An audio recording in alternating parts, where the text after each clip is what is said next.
Let's go Falcons!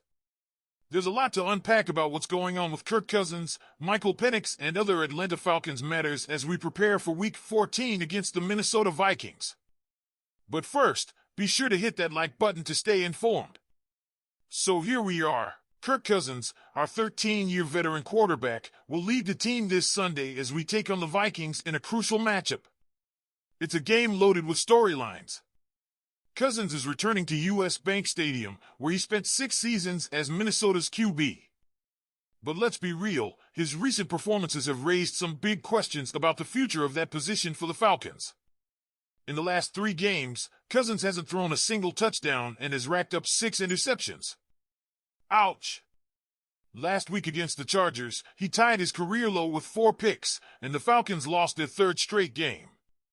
The big question on everyone's mind is, how much longer can the Falcons keep Cousins before turning to Michael Penix Jr., the rookie first-round pick waiting in the wings? Well, here's the scoop from NFL insider James Palmer, and it's definitely one to watch. The Falcons, according to Palmer, are still firmly behind Cousins, for now. Head coach Raheem Morris has been vocal about his confidence in Cousins, emphasizing the veteran's leadership and the reason Atlanta brought him in, to stabilize this team and lead them to the postseason. But behind closed doors, there's an acknowledgement that Cousins has to deliver, and soon. Let's talk about Michael Penix Jr. The rookie QB has impressed everyone in the building since the Falcons drafted him 8th overall this spring. Coming out of camp, coaches were over the moon about how poised and NFL-ready Penix seemed. His athleticism, arm strength, and ability to stretch the field were standout traits that reminded the Falcons of Cousins, but with more explosiveness and potential. The team sees Penix as their future, and they absolutely love what he brings to the table. But here's the tricky part. Cousins is playing on a massive 4-year, $180 million contract, and that kind of investment means the Falcons can't just bench him without serious consequences. It's not just about dollars, it's about the optics of sidelining a player brought in to lead a playoff push. If Penix steps in now and thrives, you're left with one of the most expensive backups in the league and questions about why you didn't allocate those resources elsewhere. On the flip side, if Penix struggles, it could derail his development and tank the Falcons' postseason hopes in one go. So what's the plan? Right now, the Falcons are sticking with Cousins, giving him a chance to turn things around. And what better stage for a rebound than against his former team, the 10-2 Vikings? But make no mistake, this leash is getting shorter. Palmer reports that Cousins' accuracy has nosedived recently, with his off-target throw percentage doubling over the last 3 games. If this continues for another week or 2, the pressure to make a change will be impossible to ignore, especially with the Falcons locked in a tight NFC South race with the Buccaneers. Here's where things get really interesting. If Cousins falters again this Sunday, Week 15 against the Raiders could be the perfect moment for Penix to make his debut. It's a Monday Night Football showdown, giving the rookie an extra day to prepare and an opponent that's far less threatening than Minnesota. The Raiders' defense has been inconsistent, and this game could be the ideal low-pressure environment for Penix to step in and show what he's capable of. Imagine the buzz if Penix leads the Falcons to a season-changing win in prime time. It could reignite the playoff conversation and give fans hope for the future.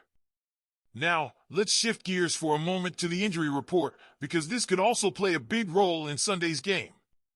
Star receiver Darnell Mooney missed practice on Wednesday due to rest and an Achilles issue, but don't worry, this seems more precautionary than alarming. Rookie running back Jase McClellan, however, remains sidelined with a knee injury that kept him out last week. On the defensive side, there's some good news. Cornerback Mike Hughes, who's missed the last 2 games with a neck injury, was a full participant in practice and is trending toward returning this week. Getting Hughes back could be huge for a defense that will need all hands on deck to contain the Vikings' high-powered offense. So, where does this leave us? The Falcons are at a crossroads. They're 6-6, tied with Tampa Bay for the division lead, and still very much in control of their own destiny. But the margin for error is razor thin. Cousins has been given the keys to this team, but the clock is ticking. If he can't snap out of this slump and lead the Falcons to a win against Minnesota, it might finally be time to see what Penix can do.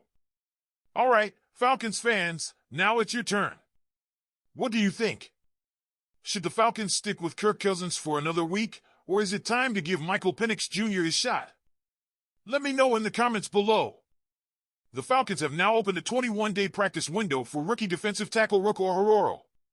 This is big news for a defense that played its best game of the season last week, even in a tough 17-13 loss to the Chargers. Orhorhoro, who has been out with an ankle injury since Week 8, is back on the practice field and could return to the lineup sooner rather than later. The rookie showed flashes of his potential early in the season, with 5 tackles and a quarterback hit in limited snaps. At 6'4" and 300 pounds, he is a physical presence who could bolster Atlanta's defensive front just in time for a playoff push. Coach Raheem Morris emphasized that Orhorhoro benefited from the timing of the bye week, giving him extra time to recover. While nothing is set in stone, signs point to a potential return in the coming weeks. This could be a huge boost for a Falcons defense that is starting to gain momentum but still needs reinforcements for the critical final stretch of the season.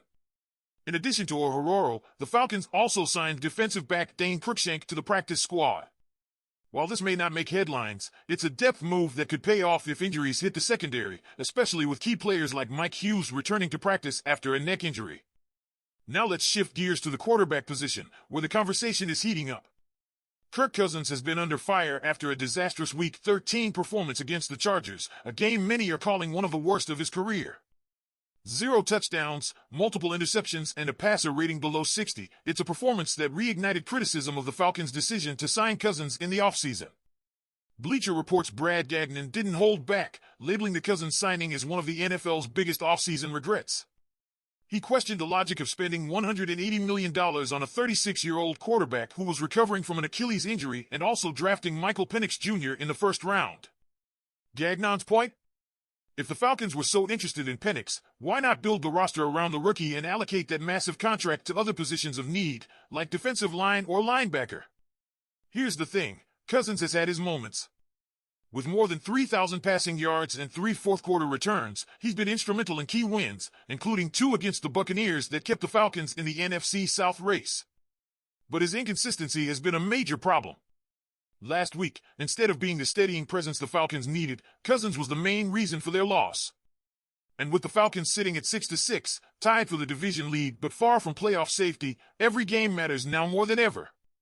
This is where the conversation around Penix gets interesting. The rookie has impressed coaches all year, from training camp to limited game snaps. His athleticism, arm talent, and ability to stretch the field have made him a fan favorite before he even got a chance to start. But with Cousins under a massive contract, making the trade isn't as simple as it sounds. Benching Cousins could create long-term salary cap headaches, with a $40 million cap hit looming in 2025. Still, if Cousins continues to struggle, the calls for Penix will only grow. Looking ahead to Sunday's game against the 10-2 Vikings, Cousins has a golden opportunity to silence the critics and turn things around. It's a fairy tale scenario, returning to Minnesota, where he played 6 seasons, with a chance to prove he's still the guy to lead this Falcons team. But what if he falters again? The clock for a quarterback change could start ticking a lot faster. Alright, Falcons fans, now it's time for you to have your say. What do you think about Rucker Orhorhoro's return? Do you think Kirk Cousins can bounce back, or is it time to give Michael Penix Jr. a shot at center? Leave your thoughts in the comments below. And don't forget to hit the like button and subscribe to the channel for more Falcons updates and analysis. Go Falcons!